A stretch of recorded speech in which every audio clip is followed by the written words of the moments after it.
Hello, Clive to Carl here. These, I think, are two of the most important short videos that you could possibly watch right now. I'm sure you'll enjoy them and find them useful.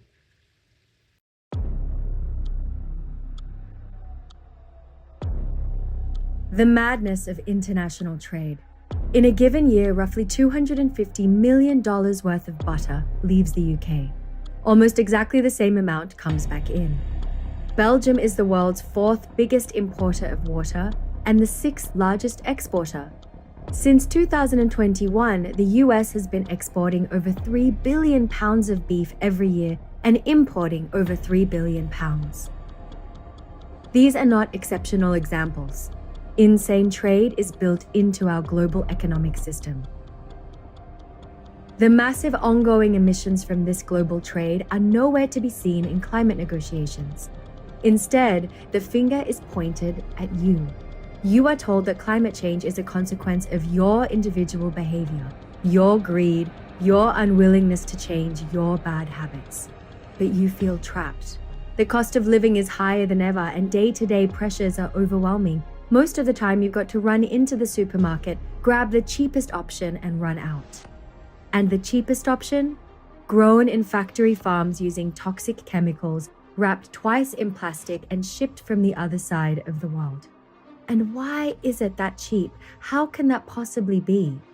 Because global trade has been the drug of choice for our governments since the days of colonialism. Since then, governments on both left and right have been giving more and more power to global corporations. Decade by decade, they've handed over our jobs, our health, and the whole planet on a silver platter, signing it all away through free trade treaties. Free trade? Freedom for whom? Freedom for the big guys to roam the globe without any restrictions. And in these treaties are clauses where governments are saying to the global traders, yes, we agree, your profit is the most important thing.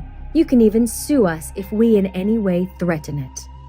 Wherever we are, from the US to Bhutan to Sweden, nation-states have used our tax money to subsidize and deregulate global corporations and banks, while squeezing local and national businesses through heavy taxation and ever more bureaucratic regulations. Massive ports, airports, and mega highways have been given the red carpet, giving big brands access to every corner of the globe. And big tech, algorithms, and now AI are rapidly speeding up the process of pillage and destruction. A de facto global empire of interlinked banks and corporations has been created far away from the public eye and out of our reach. We've lost sight of the bigger picture. We've lost sight of the insane economy, where food from the other side of the world costs less than food from a mile away. And we haven't seen that the same economy that's trashing the planet is destroying our jobs and making us poorer.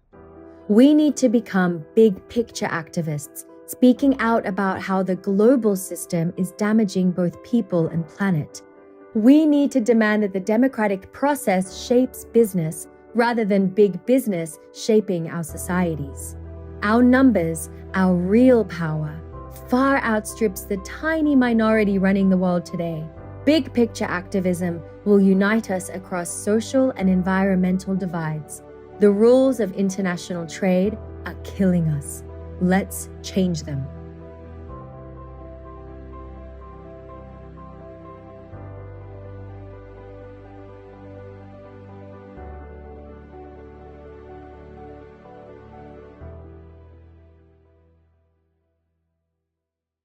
Once upon a time, there were 100 million people.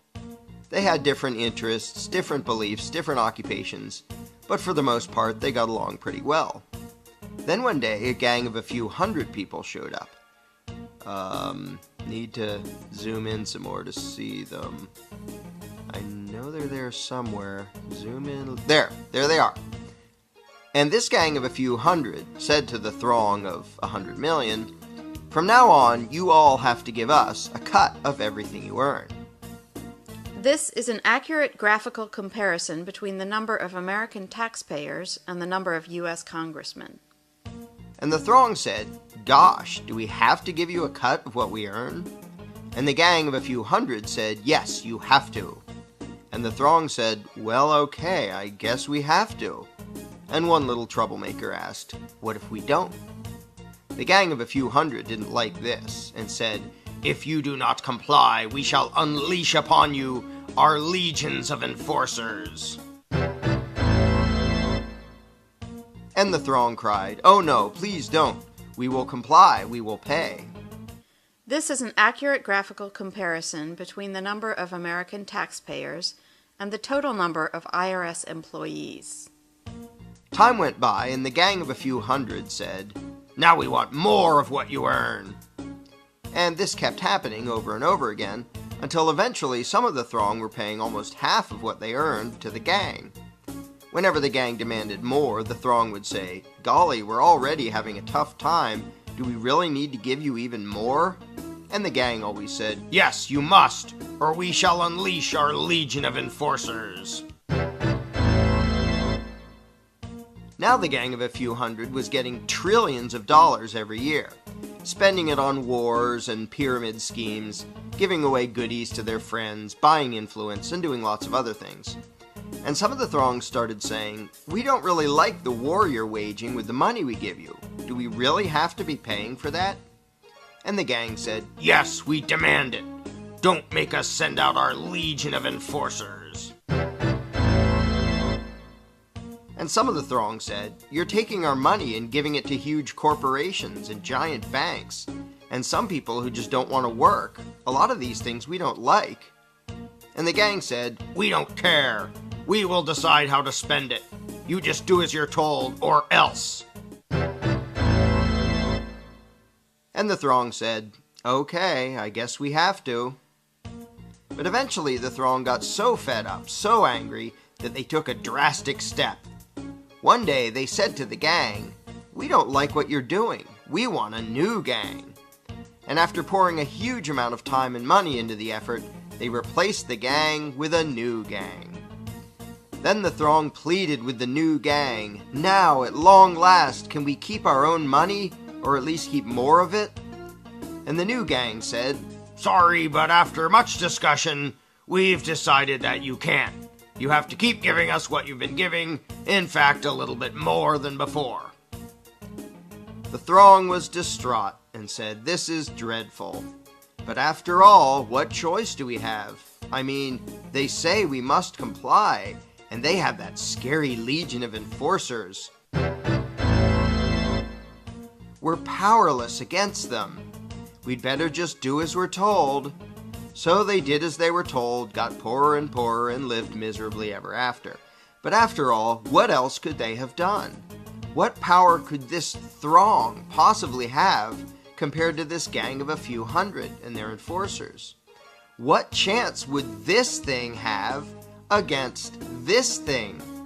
How could these 100 million people ever hope to successfully resist the awesome power of this tiny little dot?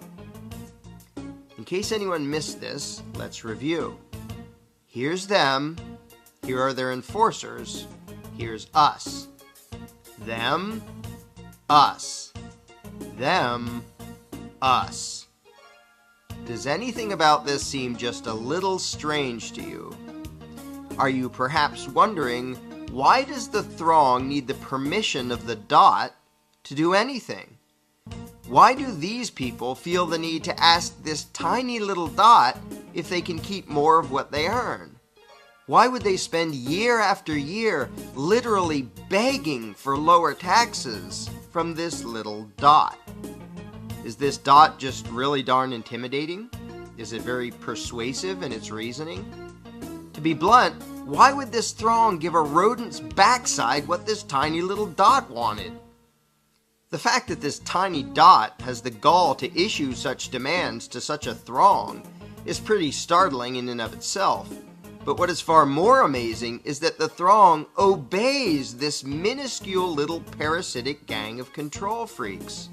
What could possibly explain this? Let's ask the dot. This is how it works. When we, the dot, take your money and spend it on things you don't like, we're representing you. In fact, Though you're not allowed to actually keep your own money, you're allowed to decide which little dot will steal half of what you earn. So that really means that you're in charge and that you're agreeing to give us your money. In fact, we, the dot, are serving you when we take your money and spend it on things you don't like. And so you should thank us and treat us with great respect and honor for having robbed you on your behalf for your own good in order to serve you by doing things you don't want us to do. So there you have it. I hope that cleared everything up for you. If you're not entirely satisfied with the dot's explanation of things, you really should read the book The Most Dangerous Superstition, available now at Amazon.com.